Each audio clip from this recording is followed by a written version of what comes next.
India में एक जगह है जहाँ सूरज ढलने के बाद रहना इलीगल है, जहाँ आर्कियोलॉजिकल सर्वे ऑफ इंडिया ने खुद साइन बोर्ड लगा के वार्निंग दी है और जहाँ गए लोग अक्सर वापस बदले हुए आते हैं। आज मैं सुना रही हूँ राजस्थान के भांगड़ फोर्ट की सिर्फ कहानी नहीं, बल्कि एक ऐसी सच्ची घटना जो मुझे मेहंदीपुर बालाजी के दरबार तक ले गई। मेरा नाम अमित है, मैं दिल्ली का रहने वाला हूँ। 2018 में मैं और मेरे 3 दोस्त राजस्थान ट्रिप पर गए थे।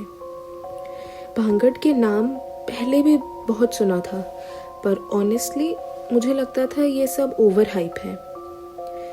हम सुबह भांगड़ फोर्ट पहुँचे। दिन के टाइम सब नॉर्मल लग रहा था। टूरिस्ट, फोटोज़, गाइड की आवाज़, कुछ भी अजीब नहीं। पर एक चीज़ थी जो डिस्टर्ब कर रही थी। अंदर जाते ही हवा अचानक ठंडी हो जाती थी और बिना वजह एक अजीब सी घबराहट होने लगती थी। एक लोकल गाइड ने हमें रोका और बोला, बेटा सूरज ढलने से पहले निकल जाना, यहाँ रात को कोई नहीं रहता और जो रहता है वो इंसान नहीं होता। हम हंसे।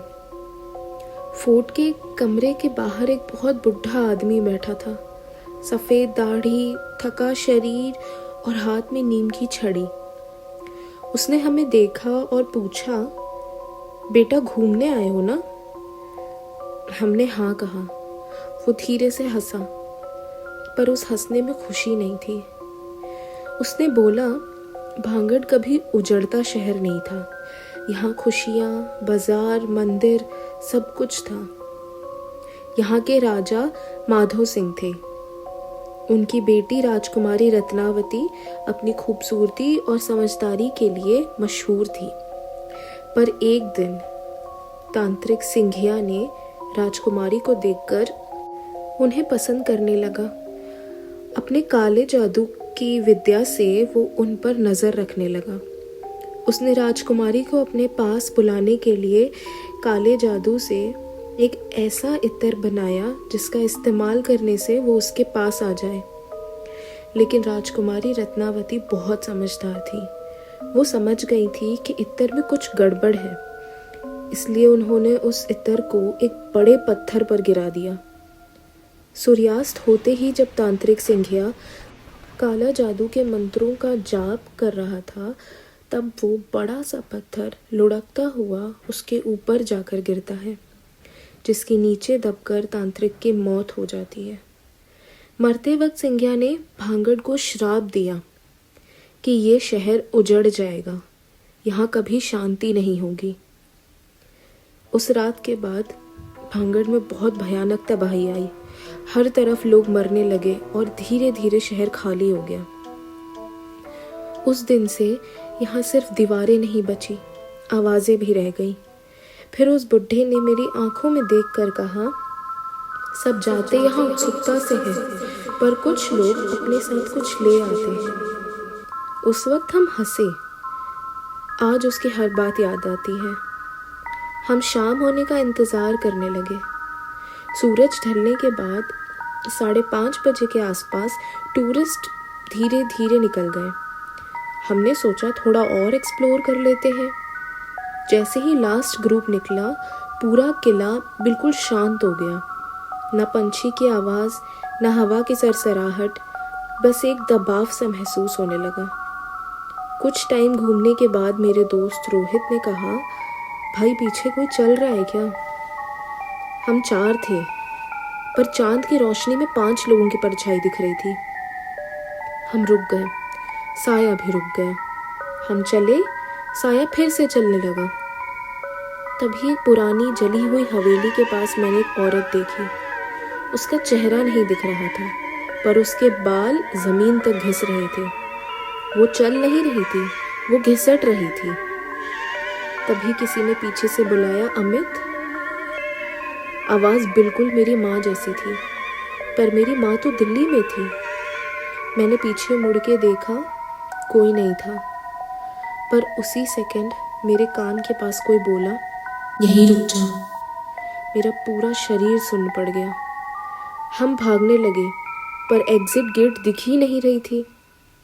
ऐसा लग रहा था जैसे हम घूम फिर कर बार बार एक ही जगह आ रहे हों, जैसे ये जगह हमें रोकना चाह रहा हो।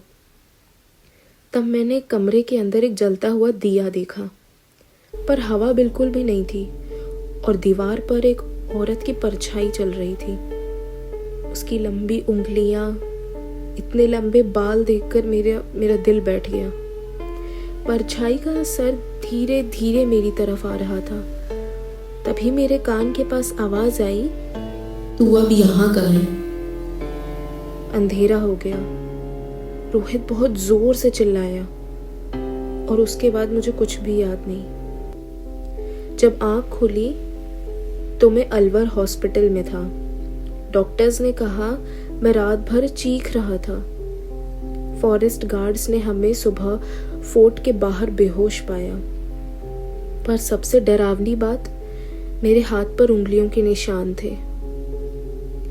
घर आने के बाद रात को 3 बजे आंख खुल जाती। सपने में बार बार वही किला, बार बार आवाज आती, वापस आ।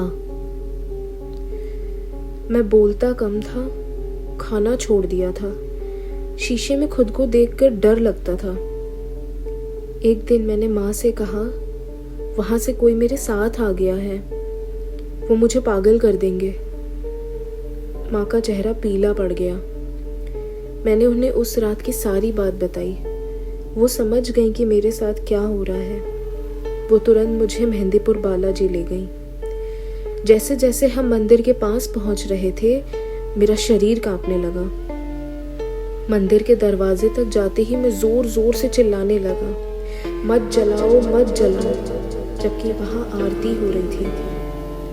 पंडित जी ने देखा और सिर्फ इतना बोला, ये बांगड़ से आया है। उन्होंने मुझे पकड़ के बालाजी के सामने बैठाया। मेरे मुंह से आवाज निकली जो मेरी नहीं थी। आवाज बोली, ये हमारा था, तुम ले आए। 3 घंटे की हवन और पूजा के बाद मैं बेहोश हो गया। आज मैं जिंदा हूँ, नॉर्मल हूँ, पर पूरी तरह ठीक नहीं। कभी कभी रात को लगता है कि कोई मेरे कमरे के कोने में खड़ा है। भांगड़ सिर्फ एक किला नहीं है, वो एक दरवाज़ा है, और हर कोई जो वहाँ रात को रुकता है अकेला वापस नहीं आता। भांगड़ एक किला नहीं है, वो एक याद है, कई लोगों के दर्द की यादें। इसलिए रात के बाद भांगड़ खामोश नहीं होता, वो बस बोलने के लिए किसी और का इंतज़ार करता है। अगर आपको ऐसी रियल हॉरर कहानियाँ पसंद हैं तो लाइक, शेयर और सब्सक्राइब करिए डर एक्सप्रेस को। अगली कहानी आपके शहर की हो सकती है।